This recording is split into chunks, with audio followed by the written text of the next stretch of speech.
Activité la biso et pourquoi les gens ne vont pas entendre. Donc quand ils sont na biso, lobinanga bato babandaka, ba projet na ba ndemo zalaka liboso ya ba disciple na Emmaüs. Ndemo président ka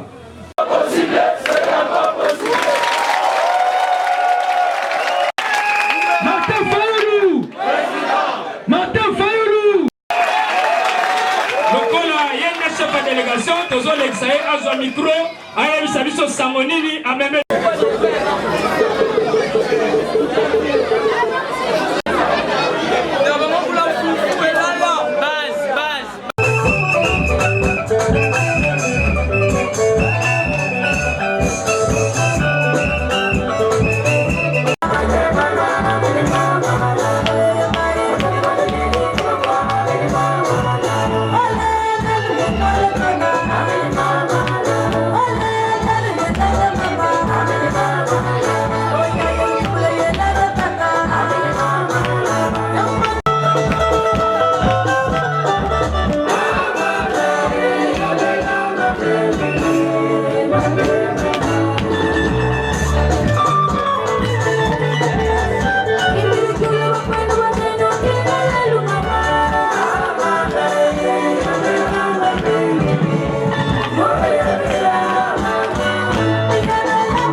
Voilà.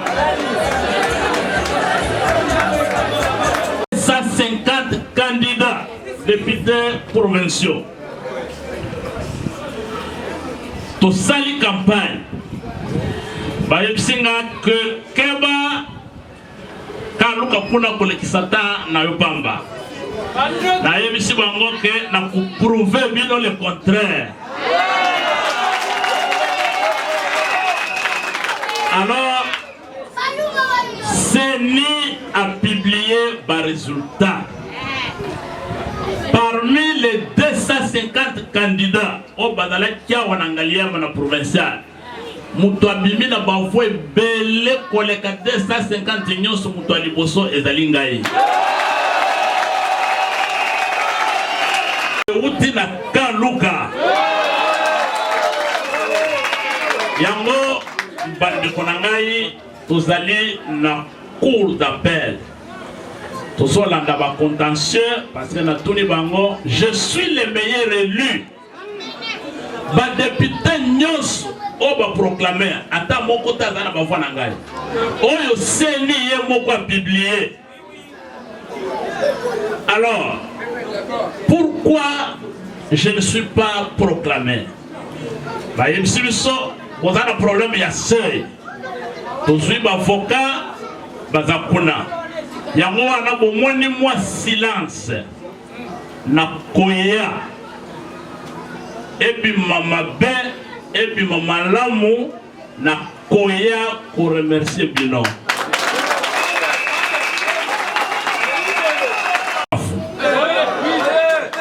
Vous allez bien.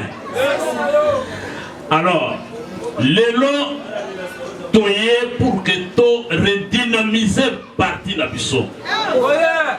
Toute élection. Ah, on a qu'un loca, on a mouton à mon corps, il y a tout à bien. la présidence de la République. Bino awa bovota kinani. Voilà. Banda konangai. Tokei na Kwango. Tozongi awa. Tokei Kisangani. Ngai na compagnon nanga de lutte. Adrien Malenga. Tosu avion. Tokei Kisangani. Après Kisangani, tozui mituka. Tokei na Bazwele, na Buta. T'implanter parti, tosali ba manifestation politique. Tolongwe na Buta. Tokei na Otwele, na Isiro. Tofongoli bureau ya parti. Tosali ba manifestation, tosali caravane motorisée na ville ya Isiro. Tolongwe wana, tokei na Bunya, na Ituri. Tu installer parti, tu fongoli ma bureau. Chers amis, 2000 km dans la forêt équatoriale. Tu as circulé pour te implanter parti. Tu as commis la forêt équatoriale. Na minuit, Mbula eleki. Tu telemi na mutuka, balubine bokende bansete koyaka. Nayo kwaka na zamba batu bakomi kobimela biso na lobi me yanga esili awa abandi kosambela chauffeur ayisinga kobanga te bazali ba pigment ana chasse na mwana ba pigment babimili biso na balance na mbula bazotala na mutuka chauffeur akitisi vitre pigment amoni kombo ya Martin Fayulu amoni photo na yoki pigment na zamba crié président na biso. Chers amis, maya misu ekitingai ba pigment ba yebi président na bango. Chers amis, na songi to songi na Kinshasa na ndeko na ngai na pemi mwa muke et puis na so avion na ke Katanga. Baye 4 aye. Chers amis, siko Nathalie okende boy Fayulu, okende boy Fayulu siko na mituni awa na Kinshasa. Bas tu ya seni elle va proclamer. Est-ce qu'on va proclamer qui Fayulu? Ah. Et qu'il y a une cour constitutionnelle. Fayulu a une basak ya ba PV. Bataille à temps on a mis sous terre. Est-ce que cour constitutionnelle est proclamée qui Fayulu? Yamoana bande falaga bola nangai. Je crois que bande ko bazana ba caméra bazoswa. Il faut opanza sangwana. Pona biso bana ya SID. Parce que Martin Fayulu Madidi de gagner ya élection toyebi yango. Parce que va proclamer va proclamer Chilombo à partir ya mukoloana pona biso bana SID Chilombo Félix Azali président de la République. Est-ce que vous devez reconnaître le président de la République? Est-ce que vous devez le président de la République?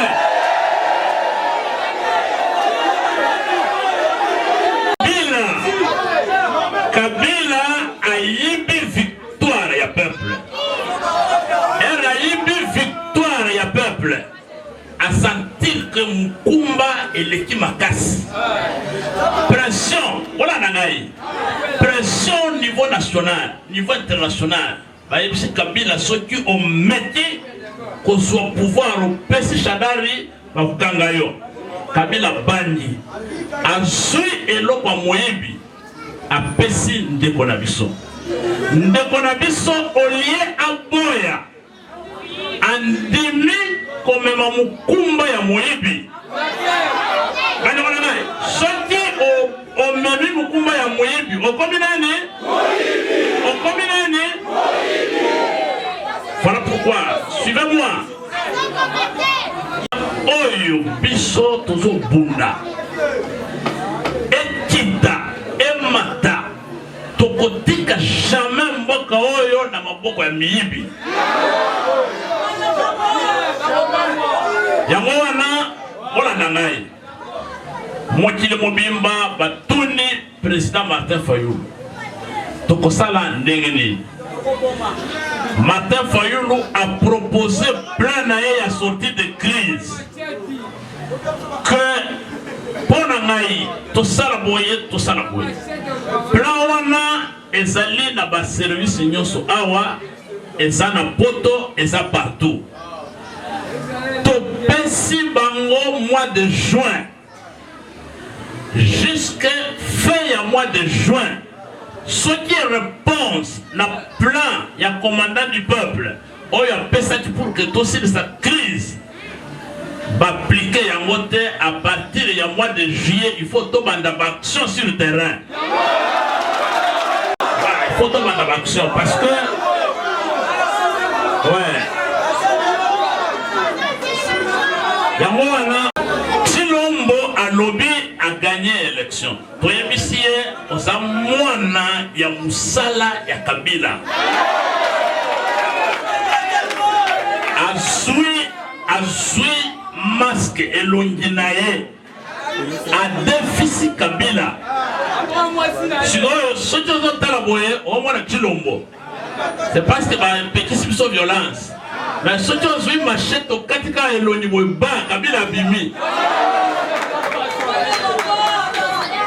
Alors, yango tolobi.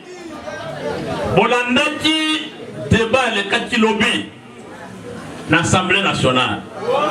Soki Tshilombo aza président. Bango bazali na coalition. Pona nini lobby ba député ya coalition na ye ba fini yene ti mwana muke. Est-ce que bolandaki débat wana? Bazo finga ye neti mwana muka kenda classe D. Est-ce que batouana bazana respect na ye? Bongo soki bawa bataki yo mwana musala bazana respect na yo te. Biso bato yebi pouvoir tokozala na respect na yo. Soyons fermes. Biso tosi totelemi tobandi na kaluka. Tozo tourner Kinshasa Mobimba jusqu'à la fin du mois. Tokondima jamais corruption wana au bâtiment. Fraude oyo bâtiment partout. Lukuta oyo ba installé. Tokondima jamais que pour que on ait le pouvoir, bato bakeko voter mutu mususu, bino bakeko corrompre na mbongo botie bato mususu. Sinon tokoboma démocratie. Parce que ceux qui te corrigent loko wana te, ceux qui te lembi élection ekoya bato bakende ko voter te. Et alors tokoboma démocratie. Yango wana nazo yebisa bino bandeko na ngai. Lelo tosali matinée politique. Na yebite Delphin. Et depuis lobby na pesa qui est mbongo pour poser de bureau. Pesa ba ninga adresse place bureau ezali. Bureau ezali juste dans terminus na lui. Na bâtiment on a lelo sur place peintre la zone comme on déjà. Mais au sein membre ya SID matinée politique on a biso ya lelo ceux qui possible fiche d'adhésion et kozala na bureau.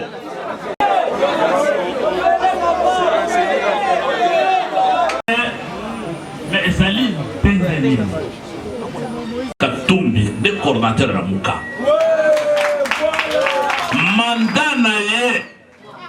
mandat na ye za combien? Mandat na ye za combien?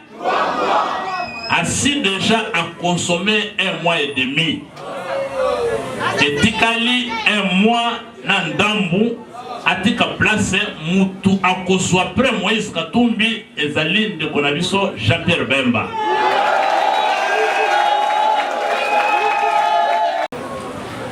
Opposition républicaine. Oh, na kozwa Fayulu na Mbemba tokende komona Tshisekedi. Est-ce que vous dites bien moi? Est-ce que vous dites bien moi? Voilà, bande konangai. Elle n'a kendaki commandant du peuple. Président Martin Fayulu atinda kingana kenda ko représenter na accueil na ye. Après accueil ayambingai. Na yebisa kiye. Comme ozalaki na exil. Osali 3 ans. Osala la politique par télécommande. Demo zongi na mboka. Zwata otuna. Baye bisayo e réalité ezali nini. Soki oye na Congo lelo. Ba Congolais bazolela. Ba votaki président na bango. Mais président wana ba votaki ba botoli pouvoir. Yango ba Congolais nyonso ba so engagé na bitumba oyo to bengi vérité de quoi? Vérité de quoi? Donc papa, soki ozali na vérité des urnes te sala mokili na yo. Wala ningai pour biso peuple to sala ki choix to ponaki mukonzi ya mboka. Mais ba pesi biso masque. Est-ce que tu connais ma masque? Tu l'oublies, biso tu connais ma biloko buso bawana te. Tango to yebisi likambozo loba ya opposition républicaine. Basala kango soki ozana pouvoir républicain. Yo ozana pouvoir euti na moyebi. Omoni yo moko ndenge nini Kabila azo sala ba kei na députation provinciale ba fabriquer ba député otomona ki ata na campagne te ba député wana ba kei ba pesi Kabila sur 26 provinces ba pesi 23 provinces ba présidence ya ba assemblée provinciale 23 provinces et 3 provinces seulement la Mouka. Et bah, na bango ya misala, bazata na province moko te. Na l'assemblée provinciale. Alors, tokei na ba gouverneur. Kabila suit ba gouverneur presque 24 gouverneurs. Sur 26. Est-ce que vous avez nangai? Alors, à Salinini, à Vandi na Kingasani, na Kingakati, kuna na Kingakati a convoqué réunion ya ba président ya ba assemblée provinciale ya Congo. Ba sumbongo ya l'État ba kena Kingakati ba kende correspondre na invitation ya Kabila. Sikoyo entre Kabila na Chilombo nani vrai président? Kabila. Après l'élection du gouverneur, Kabila a convoqué le gouverneur de Nyonsoana. Baye kozwa instruction et pas Kabila. Après Bazongi. Wana kono ba Chilombo na pouvoir. Voilà nangai. Et puis après Batesikoyo mbongo ya l'État en jeu. Sénat Mobimba, Kabila Suyango, ma sénateur, 90% Bato Kabila. Et Assemblée nationale, 350 députés Bato Kabila. Sikoyo, Kabila a commis l'Assemblée nationale, a commis le Sénat, a commis le gouverneur Nyonso. A commis l'Assemblée provinciale Nyonso, je crois yo Chilombo, Comment tu sais que tu as côté la côté parce que c'est propre. Yo chino mosiko na condition na. On peut gouverner d'engelini. Alors, est-ce que Boyoki Makambezo le kana gouvernement na bango bazo sala? Alors Kabila lobby yé a kozwa 80% ba ministre. Et moi na ya musala après ça y est 20%. À ce moment-là, est-ce que le changement est continu? Est-ce que le changement est continu? On va tourner notre élection pour l'année. Alors, chers amis, yango tolingi tofongola miss. Tolobi ekoti. Bandeko nabiso ba communicateur ya la muka. Obolanda kana spécial la muka. Chaque soir. Ba sensibiliser population ba lobby to si toyoki. Sikoyo il faut tous les candidates pour nous poser action sur le terrain. Chers amis, na yebisaka bino la campagne électorale.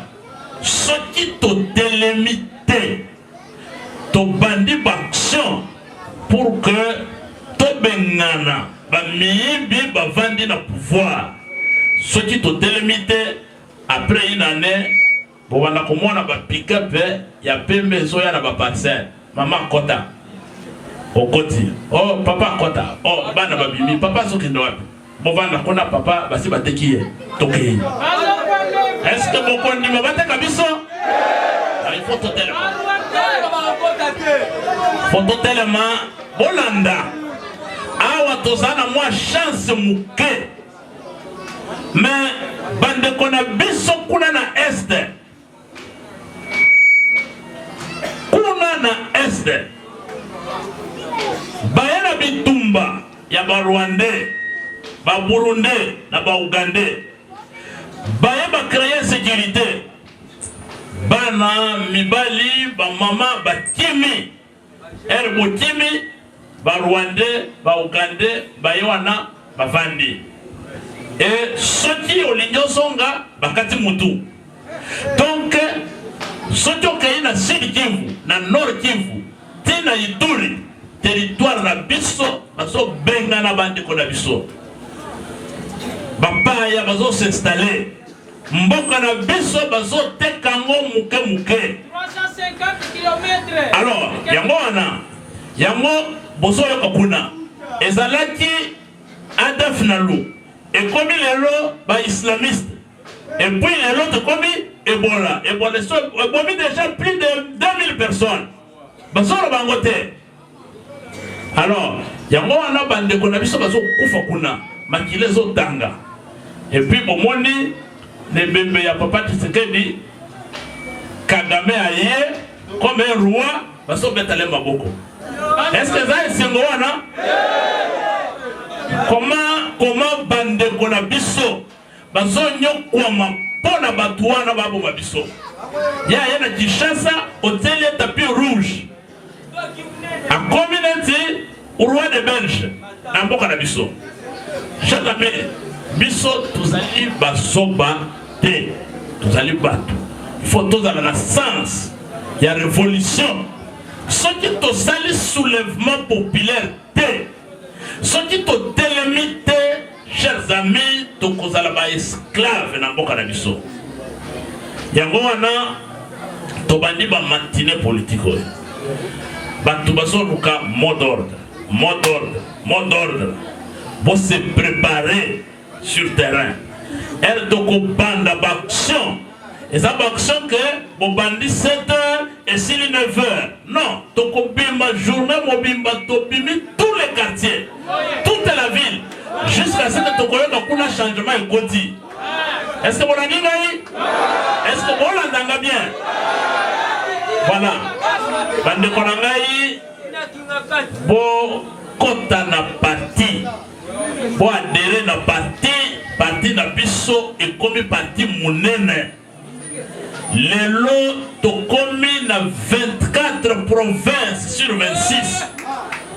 Et si dans la 24 provinces sur 26, action sur le terrain. Oh, il y a de la préparation, il y a l'action. Est-ce que bon début d'action? Est-ce que bon début d'action? Voilà, ce qui est bon de l'action, voilà là. Maman Charlotte Azali Nambokate, a sali un mois, Nandekonaya Sobela na Inde. A Epsinga Ike, a Pesbino Mbote, Balasima Tozo Yanaye, a député la Bino. Bisso, a maman ya Bana, a Mwasi ya Libana, tout ça. Derrière un grand homme, il y a une grande dame. Balobi soko moni mobali ako vibrer ako pela elingi ko bala simana e mwasi moko aya bokula kazali boyete. Bongo papa Fayulu a vibré. Yango yo mama ya kaluka o vibrer te pona. RDC est à plus de 80 millions d'habitants. Balobi la biso 52% est à Bassi. Et l'ingolo ba déjà plus de 48 millions est à ba maman. Si quand on a déjà puissance démographique, ça y va vibrer. Et au Simba, n'ala moi cité. N'a moi cité. Tant que tu es dans la classe, Mibel va avoir diplôme Moussou, Bassi diplôme Moussou. Mibel va faire examen Moussou, Bassi examen Moussou. Bon, pour la nini yo otiki la politique kana Mibel. Nasi morolo bao, Mibel va osa ba poste Bassi bazate. Il faut qu'on bunda. Boete. Ba maman il faut to bunda. Na libota so ki ndekona mobile abali mwasi aza fainéante. Banda ko salele lo sam. Pauvre libote ko beba boete. Soki mwasi aza malongate papa ko bima salite la miso abatu. Papa akokoma na musala uli abeta ordinateur ko makambo bia ko kanisa ba pasi na ye. Boete. Papa ko uta musala zongi uli azwa consolation. Obandi suko tungisa ye. Pour moi si aza malamu te. Nzokande basi eside ba basi ba valeur na mikosi. Basi eside ba basi bolingo, ba basi o balingi citoyenneté. Donc ba ebi ba droit na bango na ba devoir na bango. Devoir na yo mama lokwa moimboka eza obunda pona mboka na yo Congo boete. Même ça vient de l'Okomoko. Ma papa Bosilika, faible. Tant mon papa Fayulu a réclamé que Baïbi victoire à peuple. Tant mon papa Baïbi victoire, moi c'est Sengeli au téléma. Aucun de Koyebi Sabao a pouvoir. Au lobby victoire au Bozanango. Yabinote. Bozongi c'est la Mukolo Yango. Batonga Ramboka na Lokutate. Bible lobby c'est la justice qui élève une nation. Bino ma maman boté les mains. Est-ce que na kaluka ba Deborah Bazali? Ba Deborah Baza? Est-ce que ba Jaël Bazawa? Oya boma Sisera mutatele mela ki ba na Israël? Est-ce que ba Deborah Baza? Tala keba. Somo lali simisu. Liwe kota na ndako. Ozoyoka? Telema le kwa Abigail. Oh ayoki ke David aoya na kanda po liwe kota. Abi na ozelate na zo kende vers ye na affronter angoboete. Est-ce que ba maman affrontement bazawa? Ba maman affrontement bozawa? Ba maman bazawa basi basomba carte décidé ba telema na. Province ya Kwango. Donc nazali mini ebenu mutu mosi. Bon.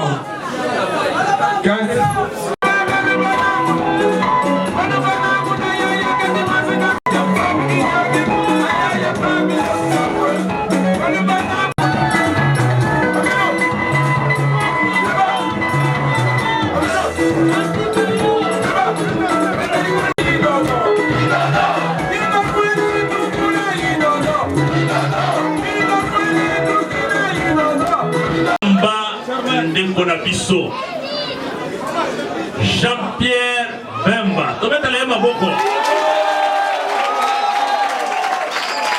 Jean-Pierre Bemba azali moko ya bakonzi ya la muka.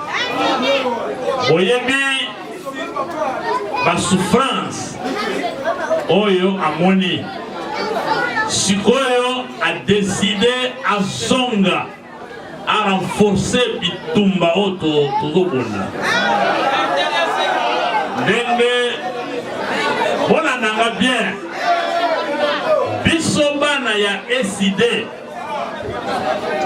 soki président Martin Fayulu a voyagé na retour na ye tozali na bandeko mibale oyo bazwaka organisation ya accueil ya président na maboko tozali na secrétaire général adjoint ya MLC kulutu na ngai Fidèle Babala ye nazalaka coordonnateur provincial ya Lamuka nga nazalaka coordonnateur provincial adjoint ya Lamuka na ville ya Kinshasa ye nde asalaka nyonso pour que président bayamba ye bien.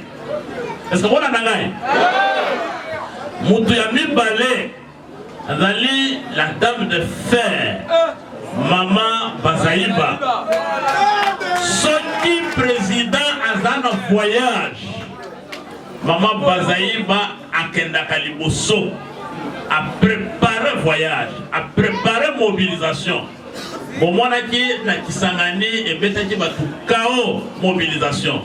Maman Bazaïba était à la tête na Butembo na Beni partout mokolo ba décidé baboma président na Lubumbashi babwatilie lacrymogène na kati ya mutuka et puis après ko bwaka lacrymogène na kati ya mutuka baye na mai ya moto na savon batie na mutuka wana. Maman Bazaïba azalaki pembeni ya président bana ngai biso tozo sala politique na politique mutu oyo ataka yo maboko soki komi tourna ye il faut yo pota nene maboko. Donc bandeko na biso ya MLC bazali ba partenaire na biso ya sûr comme base mobilisaka soki président Fayulu azongi biso pe comme leader ya MLC le ya Lamuka azozonga biso pe to se mobiliser to yambaye to la kisana monde entier que to da bomoko boede yango wana soki organisation ba pesingai na kotala oyo ndenge koleka soki ba bus ba kotinda ba kopesa to louer ndenge kozala na kosenga bino bana kaluka le 23 tokende bele na ba drapeau ya SID to la kisa mukonzi na biso ya parmi ya 6 leaders ya Lamuka deko na biso partenaire oyo ya na biso ya MLC na SID to la kisa ye que biso to na ba ingrate o taki biso maboko biso pe to kota yo maboko on a dit ngai. Donc prenez ce rendez-vous là le 23. Comme les soldats du peuple. Et en tant que soldats du peuple, nous suivons les instructions du commandant du peuple. Et le commandant du peuple, c'est le président légitime. Le président que les Congolais avaient choisi lors de l'élection présidentielle du 30 décembre 2018. Martin Fayulu Madidi. Nous avions un temps et on vous avait annoncé que nous étions en train d'organiser les bases en comité de résistance citoyenne. Et on avait un délai qu'on nous avait donné pour faire ce travail. Ce délai terminé et nous avons fait 80% du travail à la base. Et maintenant, le commandant du peuple, le président légitime Martin Fayulu, a proposé un plan de sortie de crise pour mettre fin à la crise de légitimité qui secouait notre pays. Et les gens ont pensé que nous sommes faibles. Les gens ont pensé que nous ne sommes pas capables de faire quoi que ce soit. C'est pourquoi nous disons qu'il y a un temps pour toutes choses. Le temps de parole, le temps de sensibilisation, ce temps est en train de prendre fin.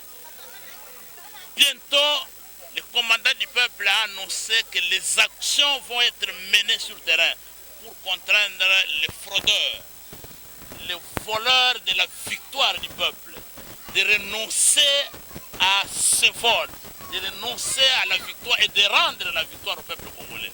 Voilà pourquoi, en réponse avec les souhaits du commandant du peuple de commencer les actions sur terrain, et nous les soldats du peuple, nous les capitaines du commandant, nous sommes descendus sur terrain. On a commencé par Kanluka. Kanluka, c'est le bastion de notre parti SID. Kanluka, c'est notre force. Et Kanluka, c'est Fayoulou. Kanluka, c'est Fayoulou, madame.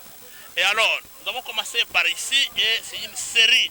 Chaque jour, nous allons continuer à animer les matinées politiques dans toutes les communes pour sensibiliser les gens parce que dans les 30 jours qui suivent, nous devons déjà commencer les actions sur terrain. Parce que pour nous, la fraude, la tricherie, le vol de la victoire du peuple a entraîné une crise de légitimité.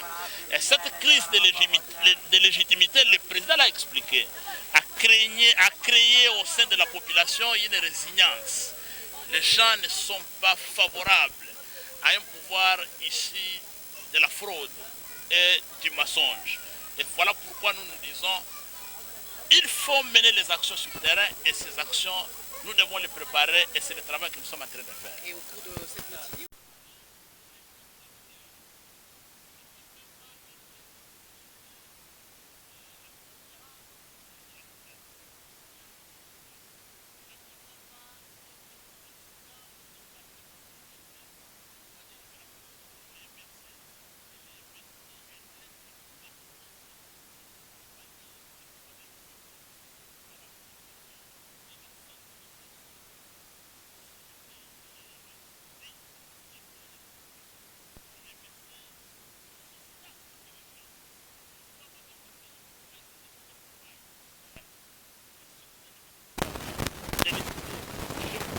mon grand frère, Fidèle Babala, le coordonnateur provincial de la Mouka pour la ville de Kinshasa, comment il organise les manifestations pour l'accueil du président Martin Fayoulou. Et demain, le 23, c'est Jean-Pierre Bemba qui arrive. Le SID étant l'un des grands partis politiques qui a un ancrage social certain dans la ville de Kinshasa, le SID va actionner toutes ces structures à la base pour accompagner le mouvement de libération du Congo, le MLC, pour soutenir la Mouka en général, de façon que Jean-Pierre Bemba soit accueilli comme quelqu'un qui retourne sur le sol de ses ancêtres. Et que la démocratie, l'état de droit ne soit plus un vain mot, que nous puissions pousser les fraudeurs, les tricheurs, les menteurs qui ont volé la victoire du peuple à renoncer à ce vol et de rendre la victoire au peuple congolais. C'est moi qui vous réponds. Martin Fayoulou Madidi, le président légitime, Oyobino Boponaki, a fait ça qui temps pour préparer le terrain de résistance. Tout ça qui va comité de résistance pacifique à travers le pays et Tawana et Koki. Aye Bisibiso Boye. Bato bazo sakana na victoire ya population parce que bazo kanisa que biso za makasité toza makasi na mobilisation te yango wana lobby na pesaki plan ya sortie de crise oyo za na ba étape fallait tolanda pour que toyokana to silisa crise de légitimité to sala rapidement ba élection anticipée pour que vérité des urnes eye bana mais bandeko bazo kanga matoi. Voilà pourquoi il faut tolongwa na stade ya Maloba to kota na action sur terrain.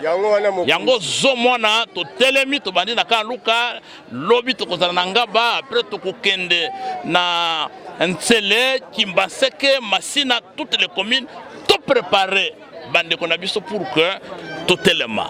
Soki to telemité to tiki ba miyibi na pouvoir. Bazo sakana ndenga bazo swana bango na bango. Ndenga bazo finga na bango na parlement. Bazo finga mukonzi oyo bazo loba soi-disant mukonzi ya mboka bazo finga ye na parlement neti mwana muke. Bale kisaba congolais ke mutongo botiaki na pouvoir aza mayele te atanga te. omona respect ezalité soto tiki batwana bazo finga na entre bango na bango boya bake mboka oyo bakoteka ngo bakoteka pe biso moko moko et toko disparaître. Voilà pourquoi bande konangai il faut to banda action sur terrain et action yango to so préparer et kala mingi te ba kopesa bino calendrier ya action wana to komene. Voilà, Jean-Pierre Bemba azali de konabiso. Boyebi souffrance nini amoni na poto. Laki na prison ya Pamba. Prison wana sili aza akite. Zalaki akite balobi asalaki mabe moko te il faut zongela mboka na ye. Jean-Pierre Bemba yaki bomonaki Kabila ndenge nini a maltraitaki ye jusqu'à na koboya akende kovanda na ndako na ye.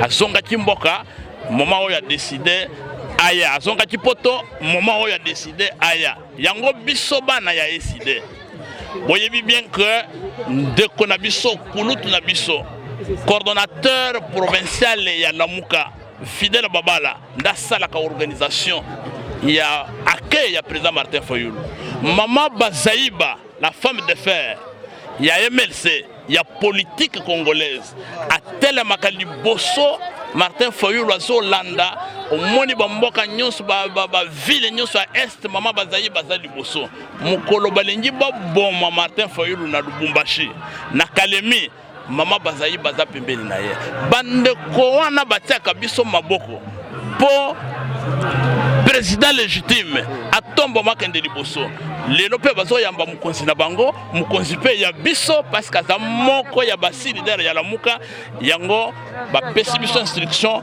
et pas commandant du peuple pour que to activer ba structure na biso il faut to sensibiliser bande ko nyonso to kende ko yambaye ndenge ba yambaka mukonzi azongi na mboka yango na yebisi bande ko na biso to tellement le 23 juin tokozala biso nyonso tokende koyamba Jean-Pierre Bemba asosonga na mboka na ye.